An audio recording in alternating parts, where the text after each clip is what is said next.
Hi, this is Ian Coleman from PIA First. It's week 18th of June 2018. This is the video analysis for the FX Majors, including the dollar index. So basically what we're looking to do is break down through the time frames, highlighting formations, support and resistance levels, and also our bias going into this week. So we're starting off with the dollar index. It's actually the weekly chart. Our long-term target level or area is here, which is the trend of lower lows, possibly a bearish head and shoulders pattern. So this being a left shoulder, this being a head, then this being the neckline all the way down here, and forming the right shoulder soon. So 96, the figure, is the 50% pullback level from this sell-off. We've also got that trend line resistance coming around about 95.85 this week. Last week we spoke about an evening doji star formation, which gave a mild bearish bias. However, strong dollar buying this week, especially across euro dollar, has resulted in not this formation being taken out, but the dollar index moving back inside this weekly Ishimoku cloud. So if we go to the daily chart here, we can see another reason why we believe we'll get a stronger correction. We did highlight the fact that we had bespoke support at 93.50.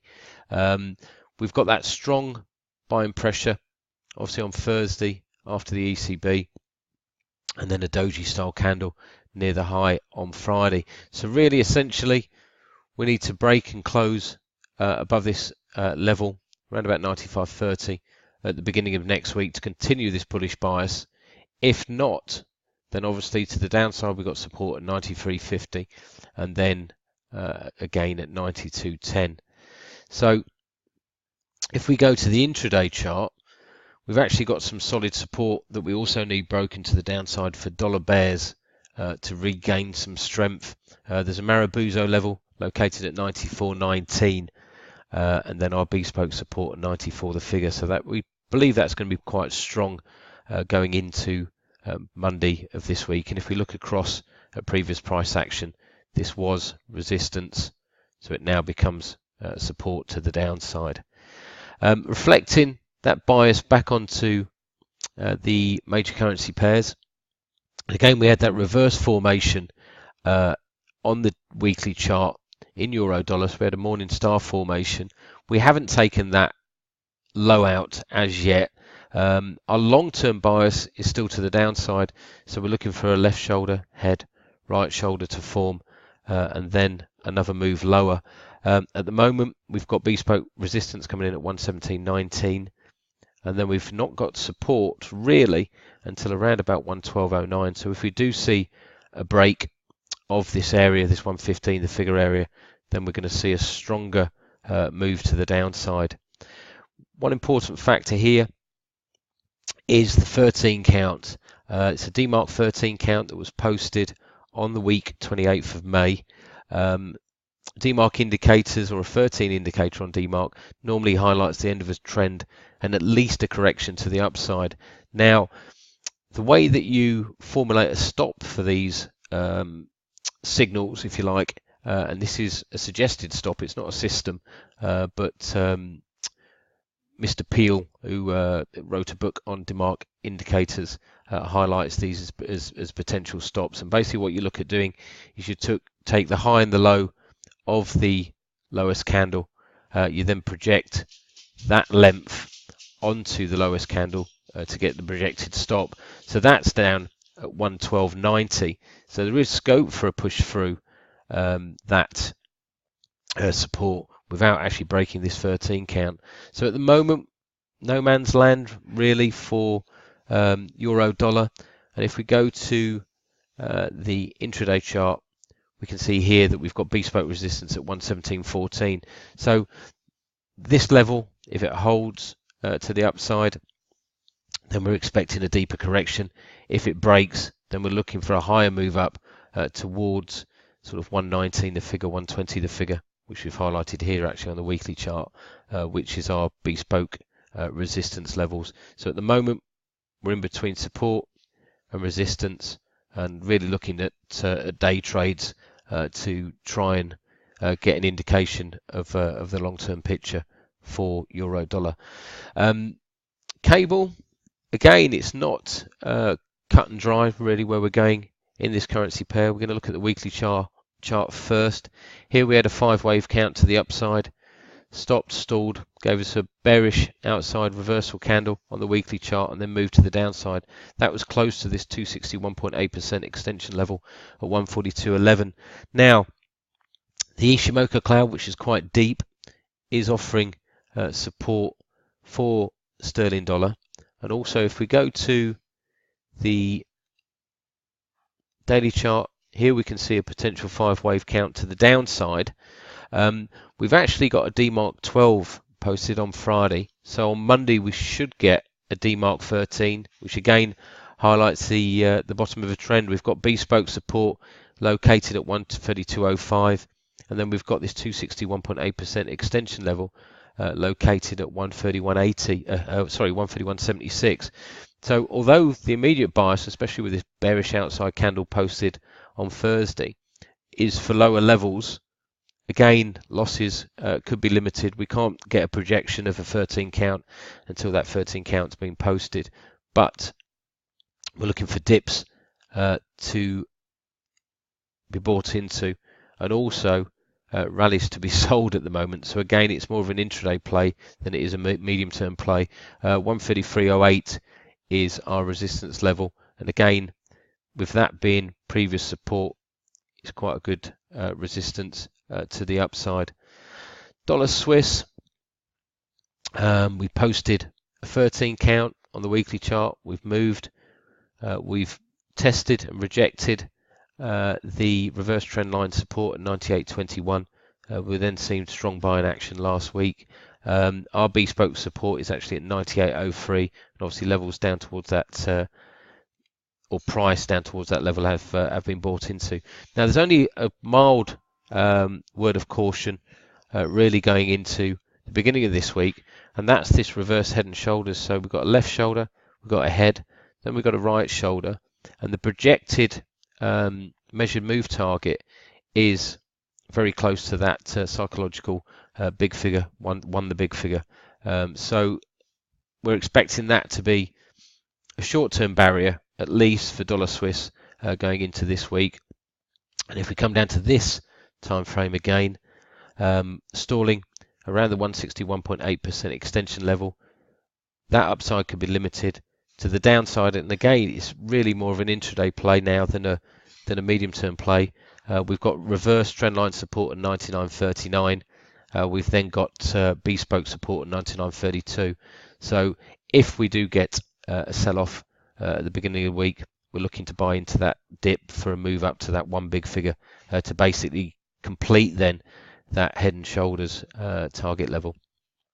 Dollar yen, I suppose this is probably the most important time frame, if you like, for dollar yen. We're moving up within this channel formation.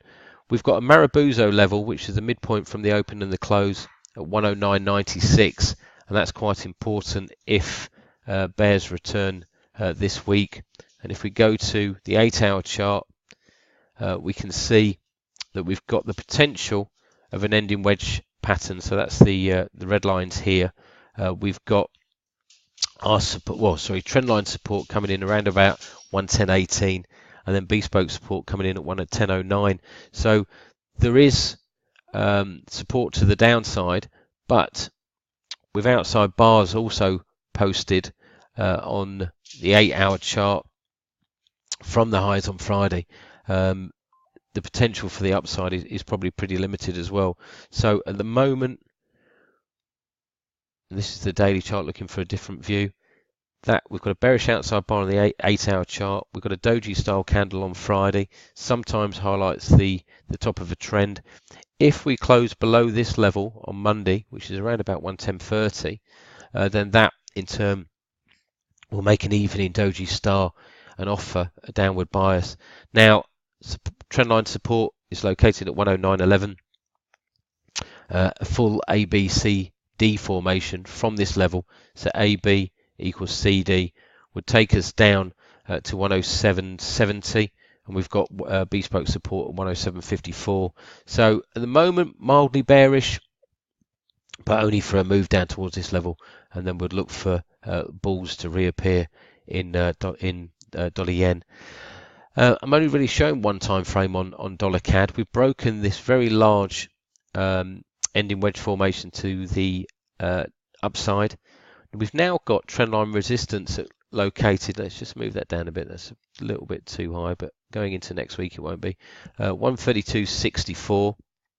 So buying really this week is potentially limited. We prefer to buy dips. This is potentially another ending wedge pattern as opposed to this bullish pattern. This black ending wedge pattern is actually bearish, but we've got reverse trendline support at 130.29, and we've got our bespoke support at 130.15. So I say could be limited buying in dollar CAD, and if so, then we're looking at this reverse trendline support and bespoke support towards the beginning of the week to see if we get a bounce higher. But again, the medium-term outlook is pretty mixed, really. Limited buying and probably a limited sell-off for dollar CAD for this week at least. Aussie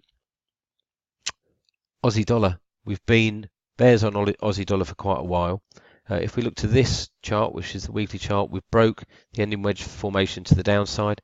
We've then retested again the reverse trend line resistance, holding quite well at 76.75, and then we've had this strong sell-off. 76.18 was our bespoke resistance. So normally we'd expect this continuation of weakness in Aussie to continue. Excuse me. However, the daily chart highlights a 13 count, again demark on Friday.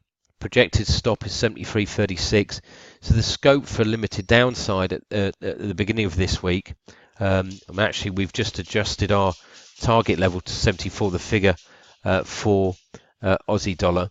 And if we go to this chart, which is the 4-hour chart, we've got a potential of a 5-wave Elliott wave pattern. So wave 1, 2, down in 3, small up in 4, and then down in 5. So we've got Tuesday's Royal Bank of Australia minutes coming out. So although the immediate bias is to the downside, it could be limited with this meeting early Tuesday morning, this 261.8% extension level, and also the projected demark stop at 73.36 and this 13 count.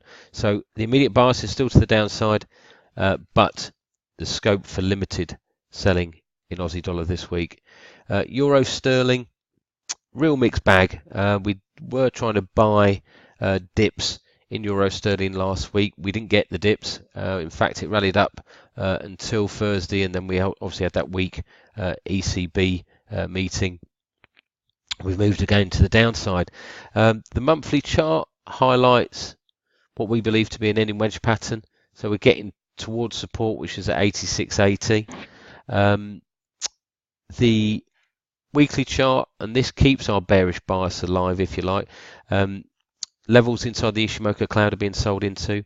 Last week we got a bearish engulfing candle, potential pincer tops, if you like, on the weekly chart.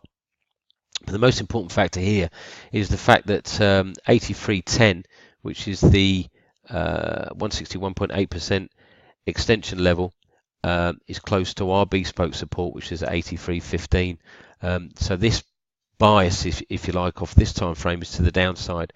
With that in mind, and only with that in mind, we've got quite a decent resistance level now, really, on euro sterling if we get a bounce to the upside.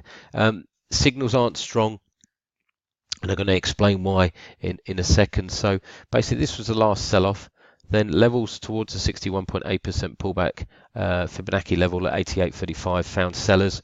We had that strong sell-off on Friday, but levels close to this trend of higher lows did find some buying on Friday. although it's been limited. Now we've got a Marabuzo level at 87.69, and then we've got Bespoke's resistance at 87.73. So we are looking for gains to be limited at the beginning of the week, but we're going to have to monitor price action to see how far we're going to move to the downside. And the reason I'm saying that is because of these higher lows, and that's potentially making an ascending triangle formation that has a bias to break to the upside. So like I said, again, it's a bit of a mixed picture, but with 87.70 really the resistance level at the beginning of the week. Euro yen, long-term picture, again we prefer losses, and that's because we've got this 261.8% extension level at 115.14, which is close to the previous swing low, which was made back in 2017, actually in April. We're in a bearish channel formation, but this last drive should have really been impulsive down to this 161.8% extension level, and it's not been. We've got bespoke support coming in at 127.83, and levels down there actually found buyers last week. We've got a doji style candle, or we've closed the week little net change, which highlights indecision. But if we go to this time frame, which is a daily time frame again, and we constantly looking at these Marabuzo levels, I believe, at the beginning of the week to see whether or not this euro weakness can continue. We've got the Marabuzo level from Thursday at 129.04, and then we've got our bespoke resistance at 128.90. So that's our prime short area, if you like. And if you look over to this side of the chart, you can see that that was support. So now it becomes resistance to the upside, and that's our prime short entry level at the beginning of the week. Again, the long-term picture is pretty mixed. It's really, I think, about short-term setups this week, but we will keep you informed if that changes or if there's any good risk-reward setups that we see. Okay, thank you very much. I hope you found that informative, and we'll speak to you again soon.